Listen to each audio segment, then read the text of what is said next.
The U.S. isn't preparing for a quick hit on Iran. It's preparing for something much bigger. Reports say the Pentagon is ready for operations that could last weeks, not hours. And that's why... tosobola kugoba muntu wakolera n'ebintu bye n'obiwamba n'obitwala tuva watuwagira Museveni secure your future minister najja maka. Breaking news wetuukirira ssaawa zino obunkenke bweyongedde mu presidents mu Africa naddala ba dictators nkugambye General Muhoozi wamu ne taata we President Museveni si birungi ogenda kumbuza ate batya obadde okimanyi Donald Trump amagye ge gonna ageetoolodde mu Indian Ocean ogenda kumbuza abikwatagana batya ne Uganda bwe tulokalire ogenda kubeera nga obinywe kati ye yavuma His Excellency Robert Kyagulanyi olowooza tali mu maziga wuno omukuletedde naye nga tetunagendayo video eno badde nsaba kusaba gimpereka like bumaze subscribing weegatte ku mukutu gwaffe guno. This is a developing story bingi nnyo byekyakuleetera bikwatagana ku nsonga zino olunaku lwaleero nga bwe nkugambye omukulu gw'emikolano ku screen yo yeyita lawyer wa NRM ate olowooza tebamugobye mu kibuga sigenda kwogera nnyo sooka omuwulirize atumale tweyongereyo n'eby'America okulumba Uganda anytime from now.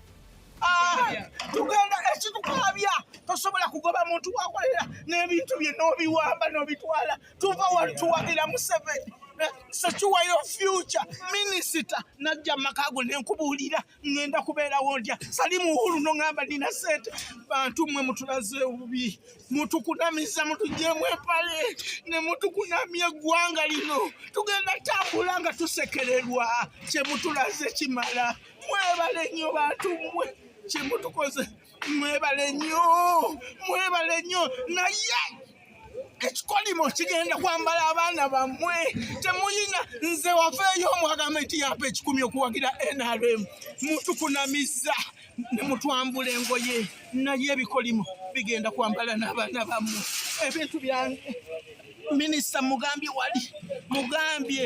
Idi bamunyanjulira buli ku mukolo gwa president ne bamunyanjulira anteekerewe nina okubeera mututeekereteekerewe tulina okubeera fe tetuyina buzibu abaana bange ngenda baliisa ki omwana wange tagenda kuddayo ku ssomero talinaba kuddayo ku ssomero minisita mbadde makaago essaawa eyo walinnya nanyonyi nemwebale mutukunamiza nnyo yeno secure your future.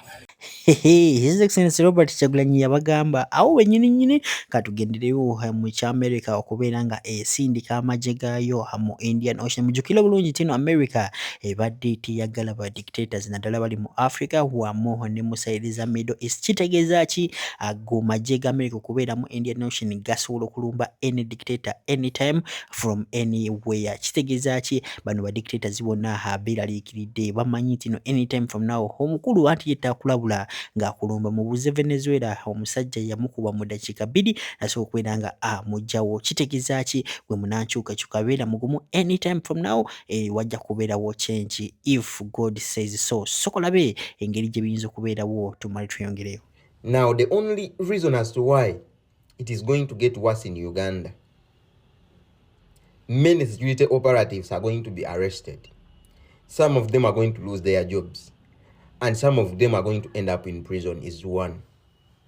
How did Bobby Kyagulanyi manage to escape from Magere when the whole house, the whole compound is sealed off by the army? And now, we understand, okay, most of them are saying maybe Bobby used the Entebbe airport. No, Bobby never used the Entebbe airport. I've gotten some intel that she used Jomo Kenyatta airport. She passed via Kenya and went out of the country, fled the country. But the big question is, how did she leave? The same way Bobby Wine left the house. You remember, because Bobby Wine also left when they had surrounded the home.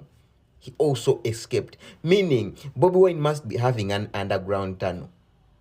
If not, he must be having people in the security who are helping him. And then, another issue is, how comes that the government, a whole government has failed to identify where Bobby Wine is? Yet he's hiding within the country. And again, they even failed to, to get the information that Bobby Kyagulanyi escaped. All that long, they were still keeping the house, protecting it like what? Only that they were protecting an empty house. The people they thought they were keeping under house arrest had already escaped. This is showing how weak the government is, one, in intelligence and security. Now this is going to put a Alright, ndowooza muwulidde hemwe banankyukakyuka anytime from now munatera okufuna essanyu. Haji Haruna alina byakugamba. Mmale nkuleetera abazungu ebyaddala ebiyinza okuleetera His Excellency Robert Kyagulanyi okulangirirwa nga President wa Uganda mbikuleetedde ogenda kubeera ng'obirabirawo naye nga tetunnagendayo, sooka owulirize Haji Haruna ono ng'asoomeddwa. Assalamu alaikum warahmatullahi wabarakatuh. Yenze Haji Haruna omusomi w'edduwa asangibwe Bulumagi ku luguudo lw'Ejjinja, nkola ku bintu ebyenjawulo ng'emuli endwadde zitawaanya abantu aba bulijjo. Nkola ku abo bonna abalina ebizibu mu mukwano. Bw'oba olina ebizibu mu mukwano jangu gyendi neeyonera nsobole okumalira ensonga. Nkola ku mikisa egy'emirimu, nkola ku abo abaagala okugenda ebweru, muntu nk'okozesebwa amajiini, okozesebwa saitwani, ebyo byonna mbikolako. Osobola okukozesa ennamba z'olaba ku screen oba okuweereza obubaka ku WhatsApp. Hey! Nyabo, European Union neera egenda kuddamu okutuula olukiiko olulala ng'era bakyali ku nsonga za ggwanga Uganda. Bakyali ku biri ebyaliwo mu kulonda. Twabagamba tugenda kukabanja mpaka kuwulira bubi. Kakati yemwe ayimusobe twagamba nga ati bw'omala okulonda tovaawo ku polling station wetumala wotandikira. Iyo bwongo n'alowooza wali tugenda kukwata miggo naga buli mundu gy'olaba erimu amasasi 100 sibayo 160 kati kuba okukabanja tekuliiko kkomo. Naye olunaku lwe twamala okulonda lwe twalonkinga kampeni lwe twatandika kampeni y'okukabanja, tugenda kukabanja paka kuwulira bubi. Okitegeera? Kati kuno kwonna tuli mu kubanja.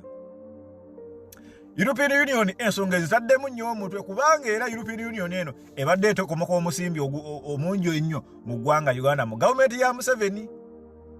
Kaakati ku luno baayise ambasada wa Uganda mu European Union. Omukyala gwe mulaba oyo bamuyita simanya Marijani Bulaka, nga oyo ye ambasada wa Uganda mu European Union era nga aliwo ye permanent, ali ku permanent mission.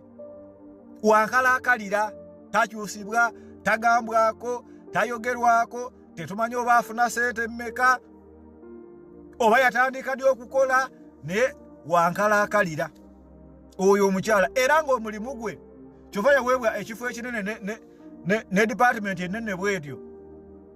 Aliwo okusiiga kazigo ku bikolwa bya Mwami Museveni mu European Union.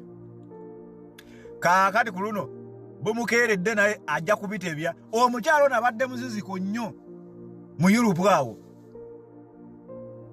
Okitegeera ekintu ekyo. Naye kati agenda kubeerayo, bamuyise bamusamonize naye agenda kubeerayo mu meeting egenda kubeerayo ennaku z'omwezi nga 23. Wano kumpi wano nnaku mu maaso kaawo katene. Okitegeera? Naye ate olukiiko luno lugenda kubeeramu ba electoral observers abavu ebweru, mugenda kubeeramu representative okuva mu African Union, ba observers abalaba akalunga bwe kagenda mu maaso. Jjukira waliwo group eyava oba Kenya eyo eyaba observer. Omukyala yagenda ku TV nannyonnyola buli kimu n'agamba kulite kalite kaali ye talabanga ku kalulu kali bannange. Yalabira ddala luli lwali lutalo. Kiri kyali kikwekweto ky'amagye, yali military operation. Oyo omukyala ne group ye bagenda kubeerayo mwolwo olukiiko. Abakulembeze okuva mu National Unity Platform bagenda kubeerayo. Marijana Bulaka tagenda kulimba eyagambe nti bannange bwe boogera bya bulimba. Abantu baffe naffe gye bali. Abakulembeze okuva mu National Unity Platform bagenda kubeerayo. Kaakati abantu abali mu Europe twagala mutukolere kino ekintu. Bagenda okubeera olukiiko olwo nga buli bateesa bakubaganya muli ebiteeso ng'eno ebweru kyakutte dda